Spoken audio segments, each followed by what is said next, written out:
Most people think nursing homes are the only option when aging parents need help. They're not. And what you're about to discover might completely change how you think about caring for your loved ones in their golden years.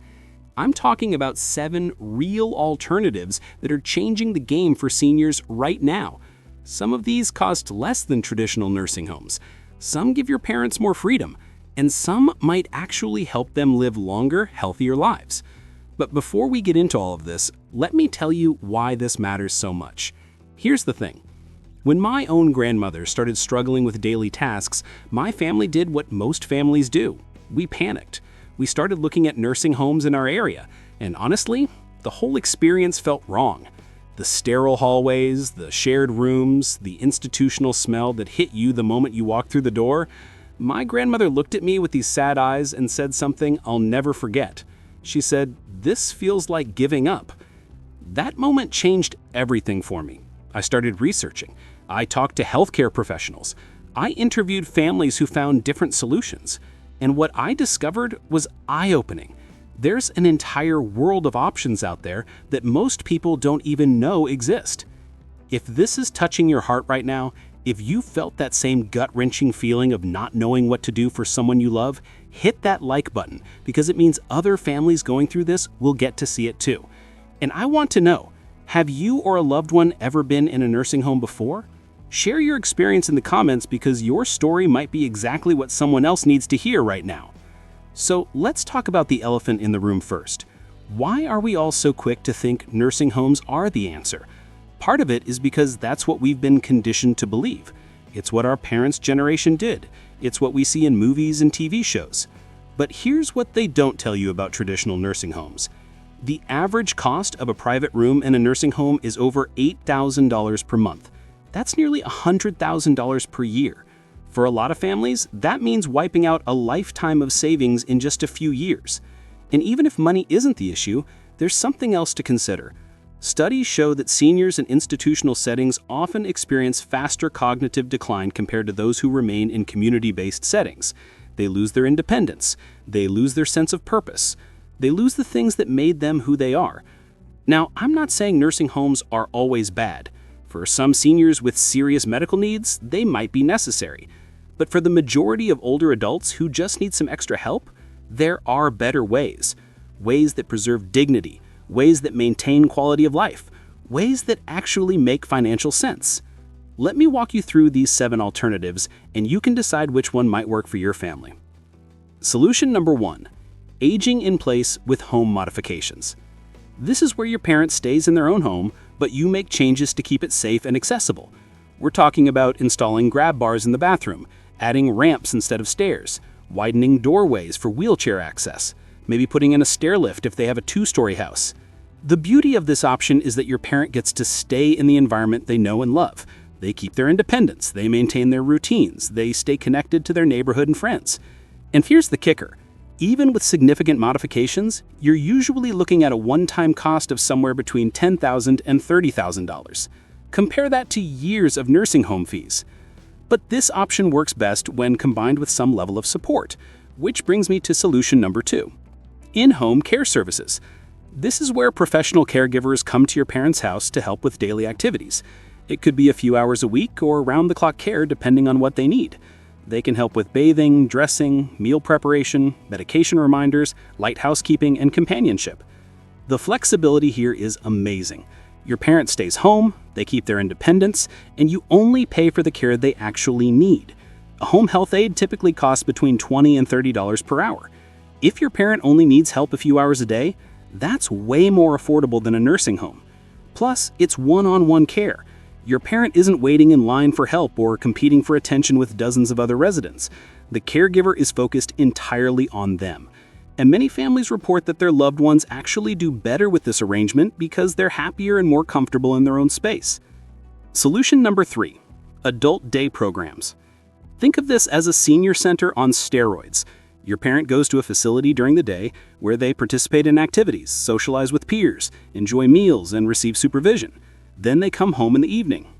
This option is perfect for seniors who are still relatively independent but shouldn't be alone all day. Maybe they have early-stage dementia. Maybe they're at risk for falls. Maybe they're just lonely and isolated. Adult day programs solve all of these problems. They cost significantly less than nursing homes, usually somewhere between $50 and $100 per day. And the benefits go beyond just safety. Seniors in these programs stay mentally and socially engaged.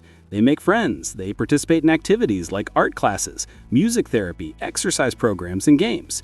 Many programs even include health monitoring and therapy services. And here's a bonus.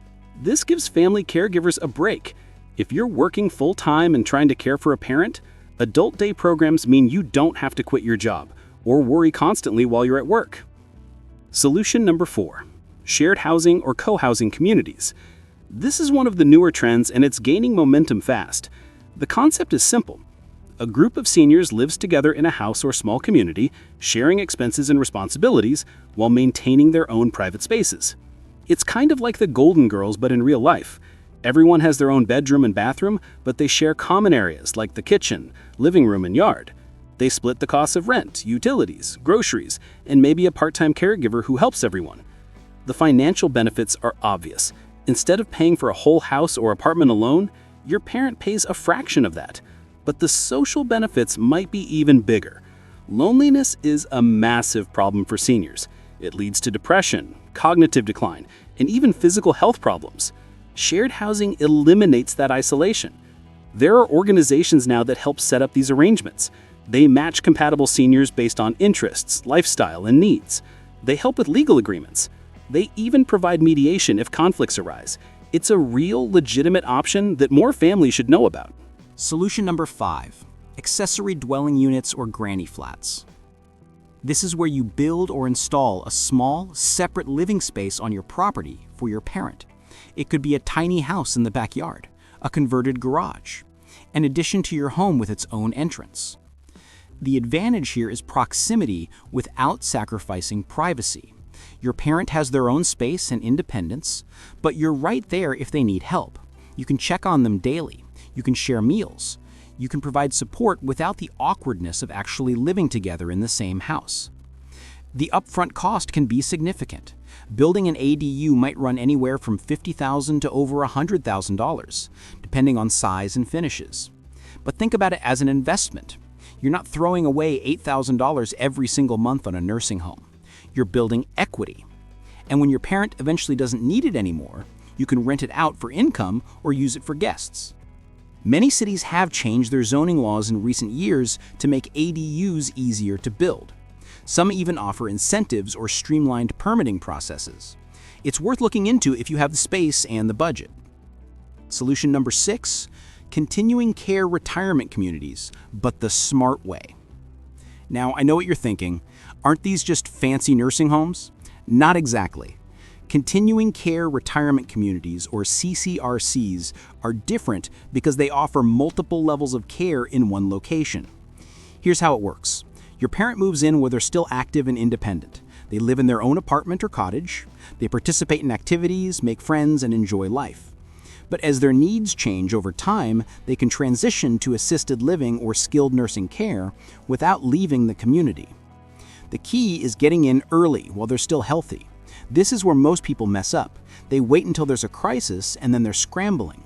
But if your parent moves into a CCRC while they're still doing well, they get to enjoy years of independent living with the peace of mind that future care is already lined up. The financial structure varies. Some require a large entrance fee plus monthly payments. Others work more like traditional rent. But here's the thing to understand. You're paying for security and continuity. Your parent won't have to uproot their life multiple times as their needs change. They maintain friendships and familiar surroundings even as they transition through different levels of care. Do your research on these communities, visit multiple times, talk to residents, read the contracts carefully. But for the right person, a CCRC can be an excellent solution.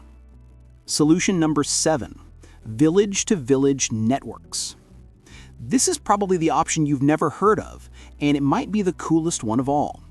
Virtual villages, also called village-to-village networks, are membership organizations that help seniors age in place by connecting them with services and social opportunities. Here's how it works. Your parent pays a membership fee, usually somewhere between $300 and $1,000 per year. In return, they get access to a network of vetted service providers, volunteers, and social activities. Need a ride to a doctor's appointment? The village coordinates it. Need help changing a light bulb or figuring out technology? The village has volunteers for that. Want to attend a group outing or social event? The village organizes those regularly. It's like having a concierge service for aging. Your parent maintains independence and stays in their home, but they have a whole support system backing them up. They're not isolated. They're not struggling alone. They're part of a community that looks out for each other. There are over 250 of these village networks across the country now, and the number keeps growing. Some are neighborhood-based, some are citywide, some are even virtual, serving members across broader geographic areas. The membership costs are incredibly affordable compared to any form of institutional care. So those are your 7 alternatives. Let me recap them quickly because this is important. You've got aging in place with home modifications, in-home care services, adult day programs, shared housing or co-housing communities, accessory dwelling units or granny flats, continuing care retirement communities entered at the right time, and village-to-village networks. Now, I want to address something important. None of these solutions is one size fits all. What works for one family might not work for another. Your parents' health needs, financial situation, personality, and preferences all play a role in choosing the right option. Start by having honest conversations. Sit down with your parent and talk about what they actually want for their future. Don't assume you know. Ask questions, listen, find out what matters most to them. Is it staying in their home? Is it being near family? Is it having lots of social interaction? Is it maintaining independence for as long as possible? Then assess the practical stuff. What's the budget? What's the level of care needed right now, and what might be needed down the road? What resources do you have as a family in terms of time, money, and proximity? Once you have those answers, you can start exploring which of these options makes the most sense.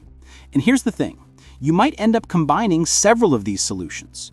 Maybe your parent ages in place with home modifications, uses in-home care services a few days a week, and attends an adult day program twice a week for socialization. There's no rule that says you can only pick one. The most important thing is to start planning before there's a crisis. That's when people make bad decisions. When you're in panic mode because mom fell and broke her hip, you just pick the first nursing home with an available bed. But if you've already had the conversations and explored the alternatives, you'll be prepared to make better choices even in difficult situations. Let me share one more thing before we wrap up. I've talked to hundreds of families at this point who explored these alternatives, and you know what they all say? They wish they'd known about these options sooner. They wish someone had told them that nursing homes aren't the default answer. So if you're watching this video, you're already ahead of the game. You're educating yourself, you're thinking proactively. That puts you in a much better position to make decisions that actually work for your family. The landscape of senior care is changing rapidly. There are more options now than ever before. Technology is making it easier for seniors to age in place safely. Communities are forming to support each other. Society is starting to recognize that institutional care isn't always the best answer. Your parents spent their whole life taking care of you. They sacrificed for you. They worked hard to give you opportunities. Now it's your turn to advocate for them and make sure they get the care and respect they deserve in their later years. And that doesn't automatically mean a nursing home. It means finding the solution that preserves their dignity, maintains their quality of life, and aligns with their values and preferences. These 7 alternatives give you a starting point for those conversations and that planning. I really hope this video helped you see that there are options out there you might not have considered.